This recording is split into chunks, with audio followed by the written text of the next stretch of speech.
Holding on to anger is like drinking poison and expecting someone else to die. Have you ever heard these words?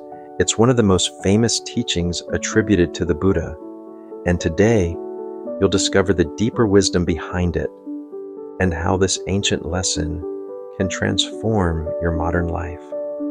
In a world filled with constant stress, conflict, and misunderstanding, learning to manage anger may be one of the most important skills we can develop, because while we cannot avoid the storms of life, we can choose how we navigate them. Over 2,500 years ago, in the forests of India, a prince named Siddhartha Gautama, later known as the Buddha, dedicated his life to understanding human suffering. He realized that much of our suffering is self-created, a result of clinging to what we cannot control or resisting what life presents. And few emotions fuel this suffering more than anger. Through years of reflection, meditation, and teaching, the Buddha developed profound insights on how to free the mind from anger, not by suppressing it, but by transforming our relationship to it. One of his greatest lessons on this subject comes through a simple story. One day, a man came to the Buddha and insulted him harshly.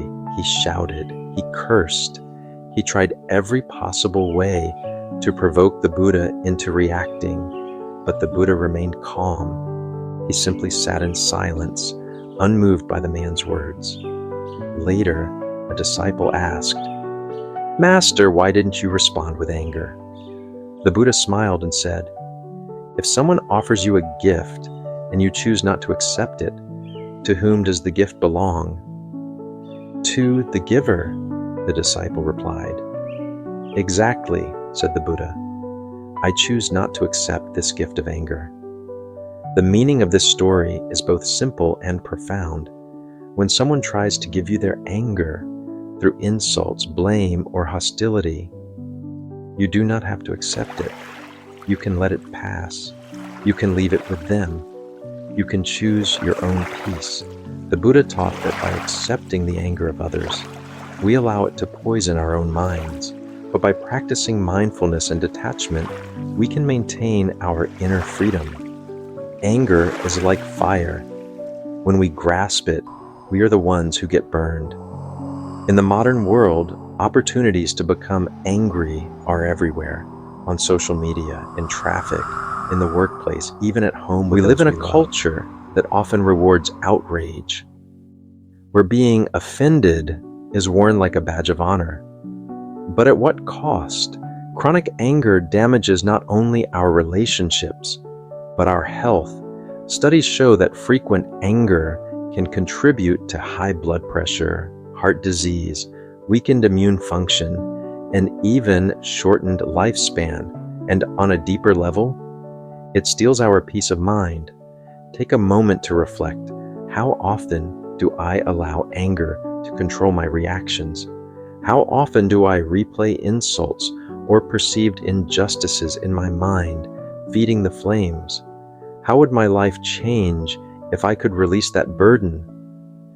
The Buddha taught that anger is ultimately rooted in attachment, a clinging to the idea that things should be different than they are. We become angry when people don't meet our expectations. The world doesn't behave the way we want.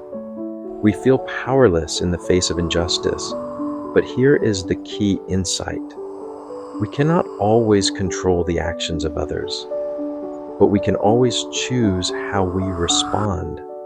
So how can we apply this wisdom in daily life?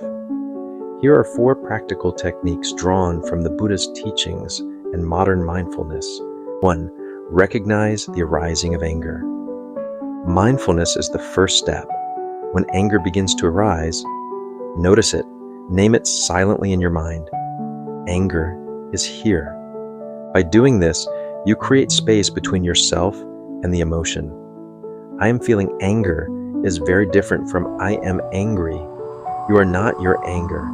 It is a temporary state passing through your awareness. 2. Pause and breathe. Before reacting, pause. Take 3 slow, deep breaths. Feel the breath entering and leaving your body. This simple act engages your parasympathetic nervous system, calming the fight or flight response triggered by anger. Even a few seconds of mindful breathing can prevent impulsive reactions you may later regret. 3. Reflect on the cost of anger. Ask yourself, is this worth my peace? What will this anger truly accomplish? Often the answer is very little.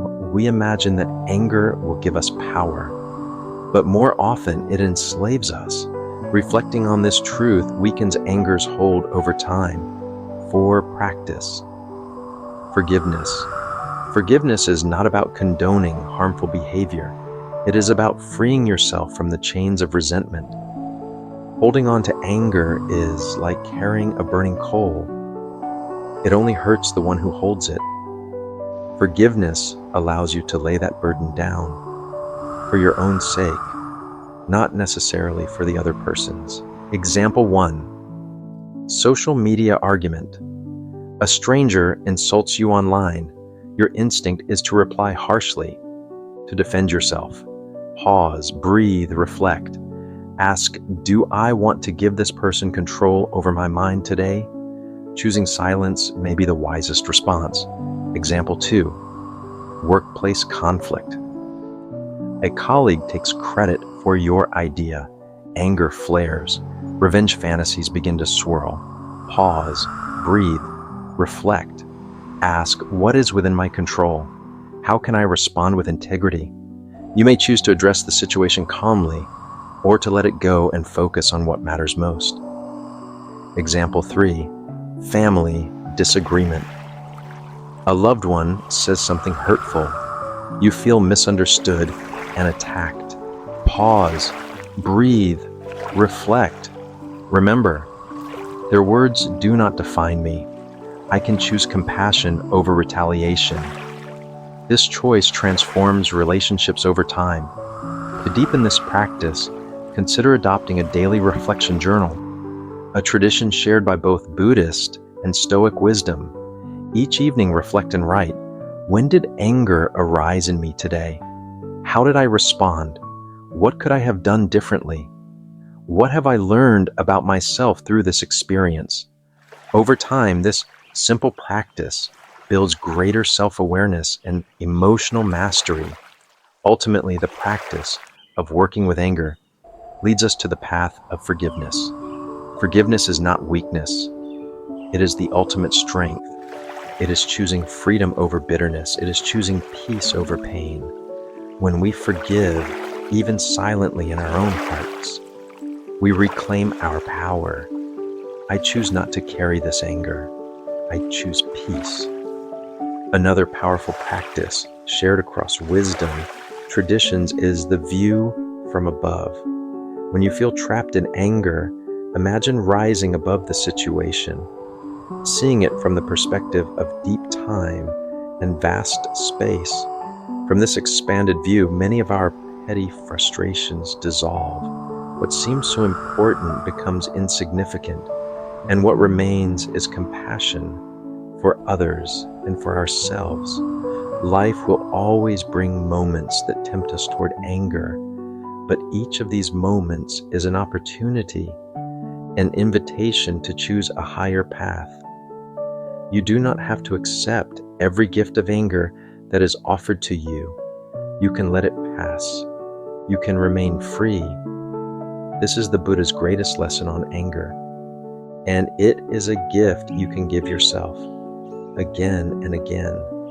If this teaching spoke to you, I invite you to continue your journey here at Timeless Weave of Wisdom. Subscribe to explore more ancient lessons that can guide and empower your life. And remember, peace is not found by controlling the world. It is found by mastering the mind.